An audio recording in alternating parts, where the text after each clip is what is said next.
اس کا ترجمہ کرتے ہیں کہ انسان رب کا ناشکرہ ہے. حضور صلی اللہ علیہ وسلم سے ایک صحابی نے پوچھا کہ یا رسول اللہ یہ قنوت کیا بلا ہے جو قرآن کریم میں ہے؟ تو اس نے کہا کہ القنود کفور، قنوت جو ہے کفور کو کہتے ہیں. اس نے کہا یہ تو اس سے بھی مشکل لفظ ہے، اس کی وضاحت کیجئے. تو اس نے کہا ان الکفور الذی یاکل وحدہ، کفور وہ ہے جو اکیلے کھائے، ویمنع رفدہ اور جو کچھ اس کے پاس ہے وہ روکے رکھے، دوسروں کو نہ دے، ویجیع جارہ اور اپنے پڑوسی کو بھوکے مار دے، یہی مہا کافر ہے. اور ہمارے ہاں کا جو سسٹم ہے پروفیسر صاحب اور علی کہ ہم لوگ جو ہیں وہ شاید اس طرح سے جو دولت کی تقسیم ہے وہ بھی اس طرح سے مساوی نہیں ہے، بڑا جو ہے وہ غیر متوازن قسم کا نظام ہے. تو میرا خیال ہے کہ اگر ہم جو آپ نے 2 احادیث ہمیں سنائی ہیں اگر ان کو ناظرین اپنے ذہن میں رکھیں تو آپ یہ کہہ سکتے ہیں کہ دوسروں کے ساتھ جو شیئر کرنے کا ہے کہ آپ کے پاس اللہ تعالیٰ کی طرف سے جو بھی دیا ہوا ہے وہ اللہ کی راہ میں خرچ کریں. اللہ کی راہ میں خرچ اس طرح سے کریں کہ وہ کسی غریب کے، کسی محتاج کے، کسی ضرورت مند کے کام آئے. میرا خیال ہے کہ جو قربانی کا درس ہے، جو عید قربانی، عید احصار سے آپ سمجھتے ہیں کہ وہ احصار کا درس کیا ہے، وہ لیسن کیا ہے، وہ ضرور ذہن میں رکھنا چاہیے. آپ کی زندگی کا ایک پرنسپل ہونا چاہیے. لیکن تنزیلہ آپ نے جو بات کی وہ بالکل درست ہے کہ اللہ کی راہ میں خرچ کرنے سے یہ گھبرانی چاہیے کہ کم ہو جائے گا، بلکہ اللہ آپ کو اور دے گا.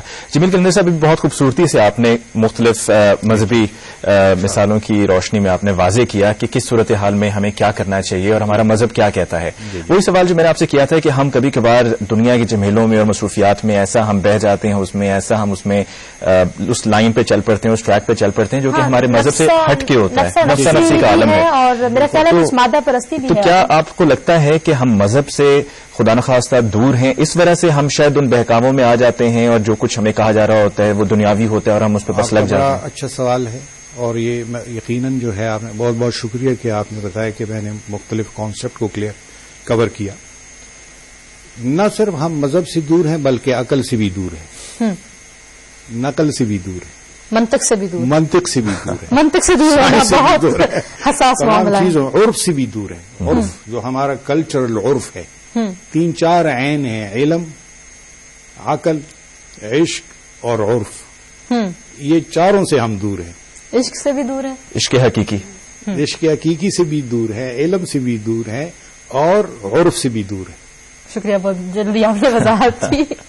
یہ تمام جو ہے یہ ہے کہ ہم نے اس کو ایک وہ سمجھا ہے کہ شادی بیاہ کی جو تقریب ہے اس کو بھی ہم نے ایک جبر سا بنا دیا ہے.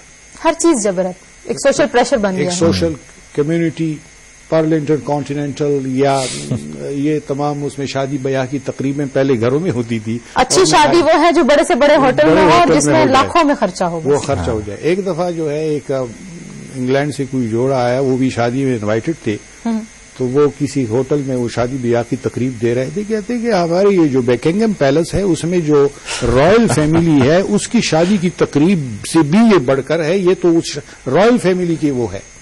آپ لوگ کس اس مصیبت میں پڑے ہیں؟ دراصل یہ ہے کہ ہم نے قربانی کو بھی ایک وہ سمجھا ہے، ایک یہی بات جب علی اور میں نے ٹرانسمیشن شروع کی تھی تو ہم یہی بات کر رہے تھے کہ بیگم کہتی ہیں کہ فلاں نے 15,000 کا بکرا لیا ہے، یا بچے کہیں گے کہ ابو جی انہوں نے تو اتنا بڑا سا بکرا لے لیا، آپ نے ہمیں ابھی جانور نہیں دلایا. تو میرا خیال ہے کہ مسائل بڑھا رہے ہیں ہم لوگ. نکلنا چاہیے ہمیں. کیسے نکلیں؟ قلندر شعور پیدا کرنا. قلندر شعور وہ ہے جو ایک شمس الدین عظیمی ہے، وہ کہتے ہیں کہ قلندر وہ ہے کہ جو عادت کو، جو روٹین کو توڑ دے.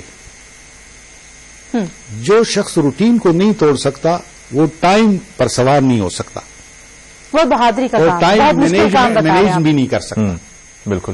جب تک ہم اس روٹین سے نہیں نکلیں گے جو چاروں طرف سے ہمیں جکڑے ہوئے ہے اور پکڑے ہوئے ہے، تب تک ہم اس شعور میں داخل نہیں ہوں گے جو اوشنک لازوال شعور ہے، جو ہمیں اندر سے جو ہے وہ فری کرتا ہے. علی آپ کنونسڈ ہیں اس بات؟ اگر آپ کنونسڈ ہیں تو پھر میں بھی کنونسڈ. بالکل، یہ کنونس ہونے والی بات ہے ناظرین، کیونکہ انہوں نے بڑی اہم بات کی. انہوں نے کہا کہ قلندرانہ شعور ہونا چاہیے.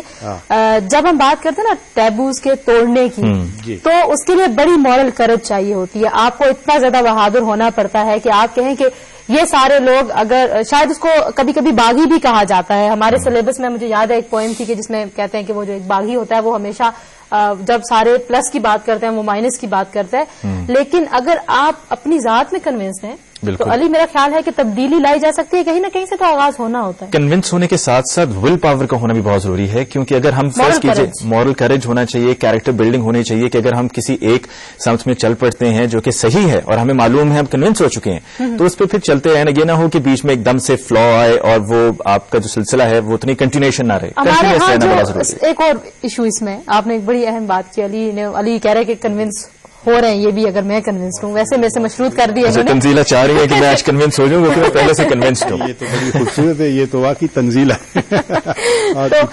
ایشو یہ ہے کہ ہمارے ہاں شاید جو رشتے ناتے ہیں, ہم لوگ جس طریقے سے رشتوں سے بندھے ہوئے ہیں, وہاں پہ بلیک میلنگ جو ہے وہ ایک بہت بڑا ایلیمنٹ ہے کہ فلاں ناراض ہو جائے گا, برادری کیا کہے گی, برادری ساری جو ہے نا وہ 20 سال ہم نے ولیمے کھائے, اب 24 سال کا بیٹا ہوا ہے, اگر برادری کو ولیمہ نہ دیا تو ناک کٹ جائے گی. تو یہ جو ایلیمنٹس ہیں میرا خیال ہے وہ بھی بہت زیادہ اثر کرتے ہیں. یہ ایلیمنٹ جو برادری کا ہے یہ ایک اہم ہے. اس برادری سے جس قدر ہم نکلیں وہ اس برادری میں پہنچ جائیں, جو کلندری برادری, جو ہیومینیٹیرین ہے, جو واس برادری ہے, جو ہم جہد ہے, ملٹی ڈائمینشنل ہے, تو اس سے جو ہے جان چھٹ جائے گی, اس میں ہم داخل ہو جائیں گے. اور اس کے لیے یہ ہے کہ ہمیں ایک فلسافیکل شعور کی ضرورت ہے, اور اس فلسافیکل شعور میں یہ ہے کہ ہم اپنے کیریکلم کو بدلنا پڑے گا. آپ نے کہا کہ میں پارلیمنٹ میں ہے کیا میں پارلیمنٹ کور کرتی ہوں, ہو سکتا ہے پارلیمنٹیرین بھی ہوں, پارلیمنٹیرین بھی بن جائیں, آئندہ انتخابات وہ ہو جائیں, آپ خدا کرے سینیٹر, بس آج میری عید ہو گئی ناظرین, آپ دیکھ لیں دونوں حضرات مجھے کتنا زیادہ آ جائیں, کسی اس میں آ جائیں, نوجوان ہیں ماشاءاللہ, MBA ہے نا جی, یہ چھوٹے ہیں میرے سے, تو شکر الحمدللہ. اس طرح یہ ہے کہ ہمیں اس شعور میں the sooner the better داخل ہونا ہے. قربانی کا مقصد جو ہے اپنے آپ کو دوسروں کے لیے ایثار کا جذبہ ہے, کھلانا ہے, پلانا ہے, پڑوسی کی مدد, فقیر کی. قرآن کریم میں کہ قربانی کا مقصد ہے اطعم القانع والمعتر, جو ہاتھ پہ ہاتھ مانگتا نہیں اس کو بھی کھلاؤ, اور جو آپ کو بس آپ کے پاؤں وہ پڑ جاتا ہے اس کو بھی کھلائیں. صحیح, اصل مقصد کھلانا ہے قربانی کا, یہ نہیں ہے کہ آپ فریج میں رکھیں اور خود کھائیں پییں. ویسے بھی دوسروں کو بات جب ہو رہی ہے قربانی کی کہ کس طریقے سے کرنی چاہیے, سادگی ہونی چاہیے, اتنا کریں گے جتنا آپ افورڈ کر سکتے ہیں.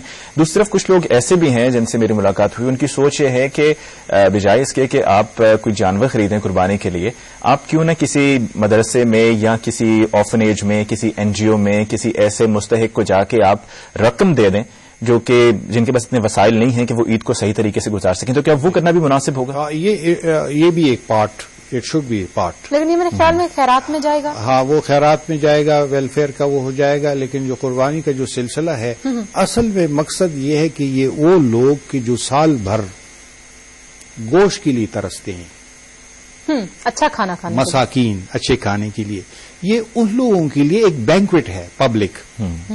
لیکن اس چیز کو ہم نے نظر انداز کیا, ہم فریجوں میں رکھتے ہیں اور خود کھاتی پیتے ہیں. بلکہ اگر گھر پہ کوئی آ کے مستحق کوئی بیل بجا دے تو ہم اسے یہ کہتے ہیں کہ جاؤ جاؤ ابھی قربانی دی نہیں, ہمارے پاس ہے نہیں. کچھ دروازوں پہ یہ لکھا ہوا ایک بورڈ بھی پڑا کہ گوشت ختم ہو چکا ہے, کیونکہ بچے آ رہے ہوتے ہیں, غریبوں کے لوگوں کے گھروں کی بیلز بجا رہے ہوتے ہیں, مانگ رہے ہوتے ہیں. پروفیسر صاحب ہم گفتگو جاری رکھیں گے علی, اور یہ جو جذبے کی بات کی انہوں نے کہا سونر اور لیٹر ہمیں وہ شاید اپنے جو ٹرینڈز ہیں اپنا مائنڈ سیٹ تبدیل کرنا پڑے گا. اس کے لیے شاید آئیڈیالوجی کی بہت زیادہ ضرورت ہے. ہمارے ہاں نظریات پہلی بات ہے بہت کم ہیں, جب ہوتے ہیں تو بڑی جلدی بدل جاتے ہیں. ناظرین آپ دیکھ رہے ہیں پاکستان ٹیلی ویژن کی خصوصی نشر